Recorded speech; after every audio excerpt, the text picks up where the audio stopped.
మీ business ఏదైనా మీ ఊర్లో promotion చేయాలంటే అది సుమన్ టీవీతోనే సాధ్యం. ఇప్పుడే సంప్రదించండి.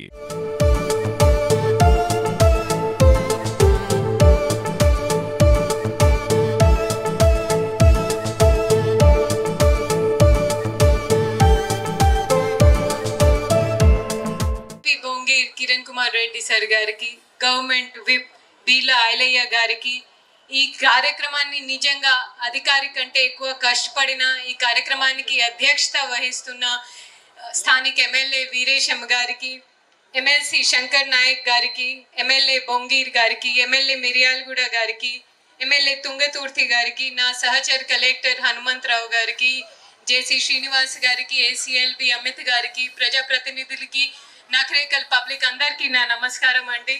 నిజంగా ఈరోజు చాలా సంతోషంగా ఉంది. నేను ఎక్కువ సాంకేతిక విషయాన్ని మాట్లాడకుండా ఈరోజు ఒక వ్యక్తిగత విషయం మీ అందరికీ తెలియచేయబోతున్నాం with the permission of honourable minister sir. So ఇందాక మన తుంగతుర్తి ఎమ్మెల్యే గారు ఇందిరాగాంధీ గారి గురించి మాట్లాడారు. ఇందిరాగాంధీ గారి నిజంగా ఒక నినాదం ఇచ్చింది, గరీబీ హటావ్, పేదరికంని తొలగించు. ఆమె ప్రయాగ్రాజ్ ఉత్తరప్రదేశ్ నా సొంత ప్రాంతంలో పుట్టిన ఒక బిడ్డ. చాలా చిన్న వయసులో ఆమెకి తండ్రి కమలా గారు కూలిపోవడం చాలా బాధాకరం విషయం. దాని తర్వాత ఆమె ఆల్మోస్ట్ 5-9 భాషలు నేర్చుకునింది. ఆ భాష నేర్చుకొని తర్వాత జవహర్ లాల్ గారు, తర్వాత లాల్ బహదూర్ శాస్త్రి గారు, తర్వాత మన దేశానికి ఫస్ట్ మహిళా ప్రధానిగా అయింది. ఇప్పుడు మనం అమెరికా లాంటివి పెద్ద డెవలప్ అయిన ప్రజాస్వామ్యం చూస్తే కూడా అక్కడ ఇప్పటి వరకు ఒక మహిళా ప్రెసిడెంట్ కానీ మహిళా ప్రధాని ఇప్పటి వరకు కాలే. ఆ ఘనత ఇందిరాగాంధీ గారికి ఉంది. ఇందిరాగాంధీ గారి ఇచ్చిన నినాదం గరీబీ హటావ్ అనేది మన రాష్ట్ర ప్రభుత్వం తూచా తప్పకుండా ఆ దిశగా కృషి చేస్తూ ఉంది. ఇందాక పెద్దలు మాట్లాడేటప్పుడు, నేను తెలంగాణ వచ్చేటప్పుడు నాకు ఒక మాట చెప్పారు మా స్టాఫే, మేడం ఇక్కడ ఉన్న పెద్దవాళ్ళకి ఉన్న నిధులు అకౌంట్స్ లో ఉండదు, ఏకర్స్ లో ఉంటది, అంటే భూమి. ఇప్పుడు మన రాష్ట్ర ప్రభుత్వం పేదవాళ్ళకి ఒక ఆధార్ లాగా గరీబీ నిజంగా తొలగించడానికి, పేదరికాన్ని తొలగించడానికి భూభారతి అనేది చట్టం తీసుకువచ్చింది. నేను చాలాసారి మీ గ్రామానికి, మీ ఊరికి వచ్చి మా రెవెన్యూ సదస్సులు కావచ్చు, భూభారతి అవగాహన కావచ్చు, అలాంటివి కార్యక్రమం మేము మా రెవెన్యూ శాఖ తరఫున మేము పెట్టడం జరిగింది. ఇంద్రమ్మ ఇల్లుల లబ్ధిదారులకు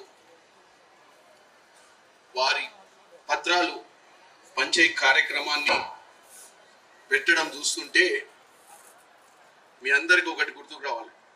తెలంగాణ 2014-13లో ఇచ్చినటువంటి కాంగ్రెస్ పార్టీ 23లో అధికారంలోకి వచ్చినాకనే తెలంగాణ వాస్తవంగా ప్రజల కోసం వచ్చిన తెలంగాణగా కనపడుతున్నట్టు అనిపిస్తుంది. ఈరోజు మీ అందరూ ఒక్క వేదిక మీదకి ఈరోజు మా వీరేష్ అన్న ముఖ్యంగా ఈరోజు ఈ కార్యక్రమానికి ప్రత్యేకంగా ఆ శాఖకు సంబంధించినటువంటి హౌసింగ్ మినిస్టర్ గారు పొంగులేటి శ్రీనివాసరెడ్డి గారు ప్రతి దగ్గరికి, ప్రతి కాన్స్టిట్యున్సీకి పోయి అక్కడ ఉన్నటువంటి పరిస్థితులు తెలుసుకుంటున్నట్టనే దీనికి ప్రజాపాలనకు నిదర్శనం.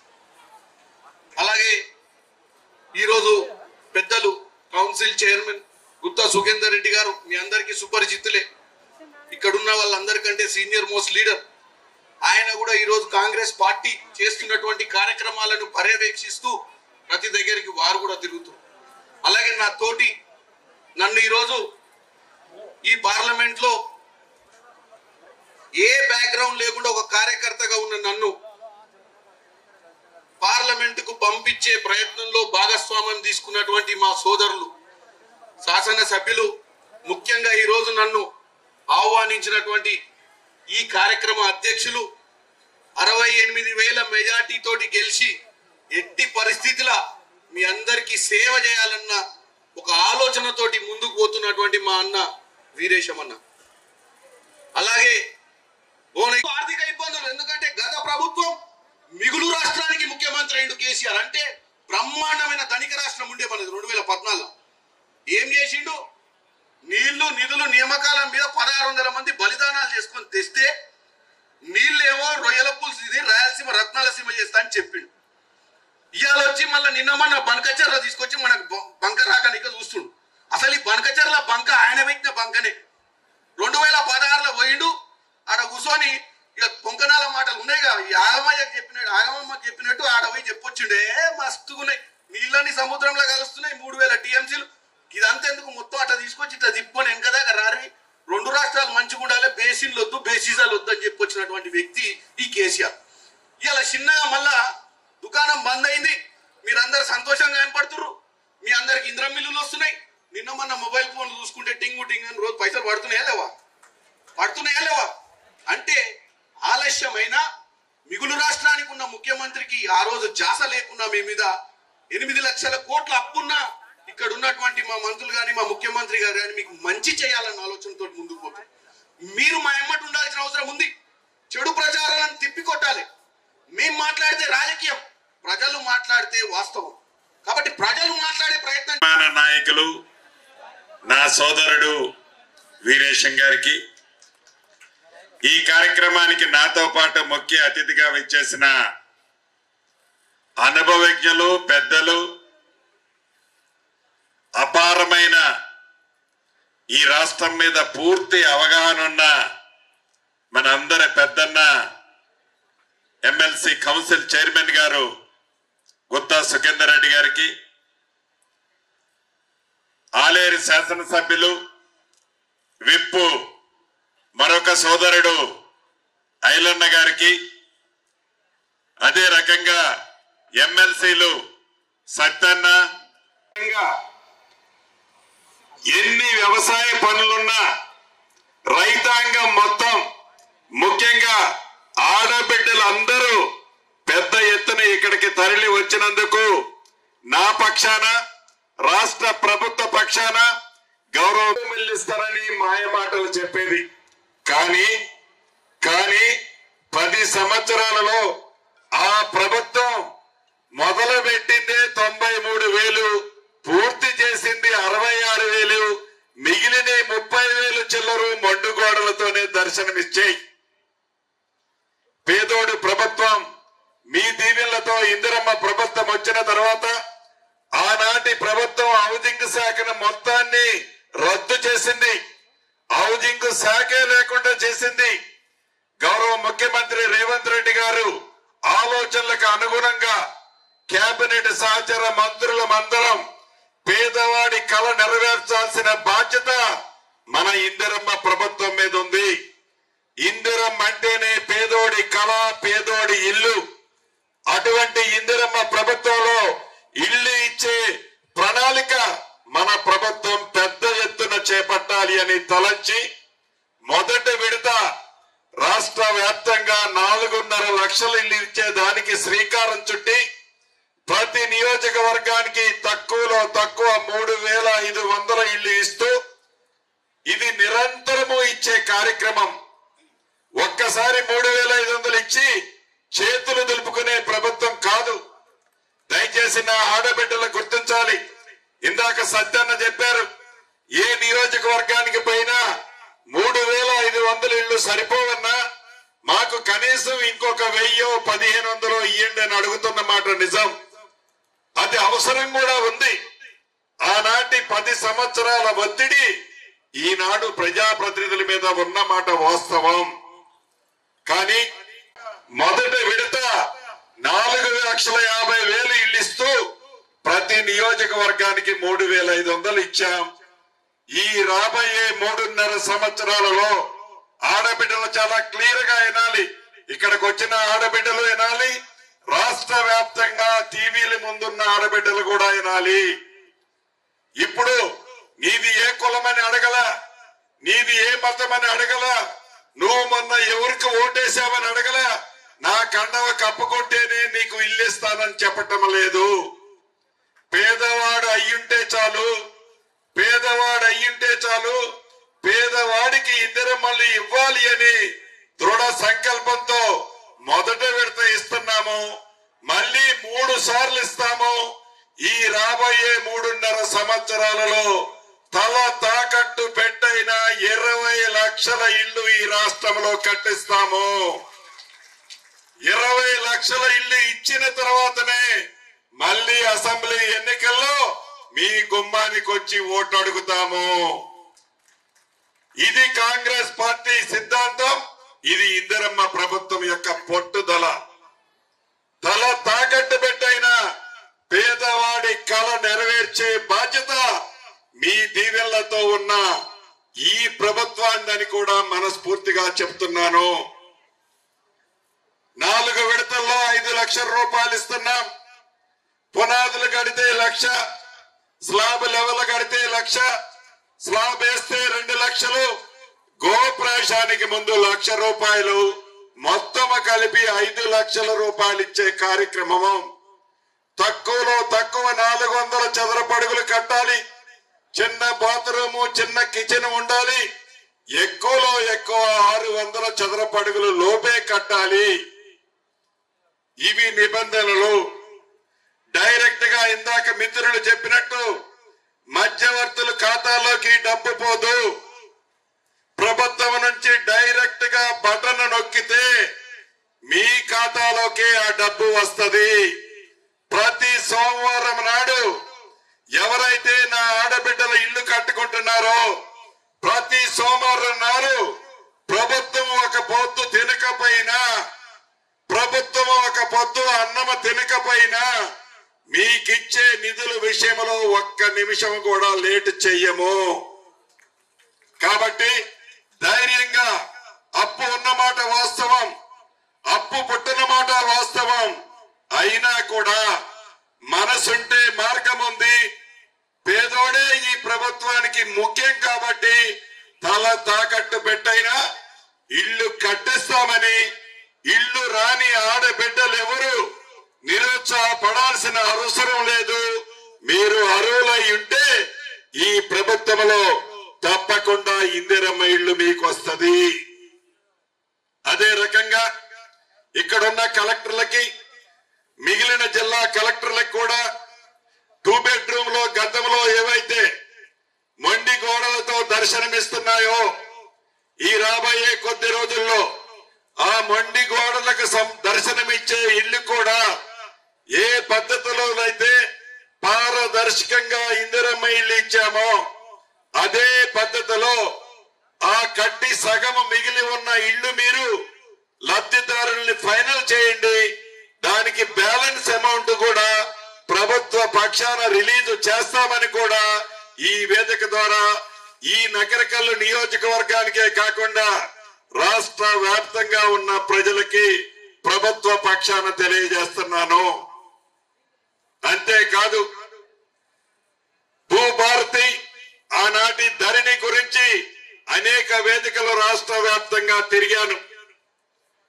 మొన్న 20వ తారీఖుతో రాష్ట్ర వ్యాప్తంగా అన్ని రెవెన్యూ గ్రామాలకి ఎంఆర్ఓ స్థాయి అధికారులు వారి బృందము పర్యటించి పేదవాడికి, రైతన్నకు, భూములున్న ఆసాములకి చుట్టములా ఉన్న చట్టం భూభారతి 2025 ద్వారా రాష్ట్ర వ్యాప్తంగా సుమారు 8,60,000 మంది అప్లికేషన్లు పెట్టుకున్నారు.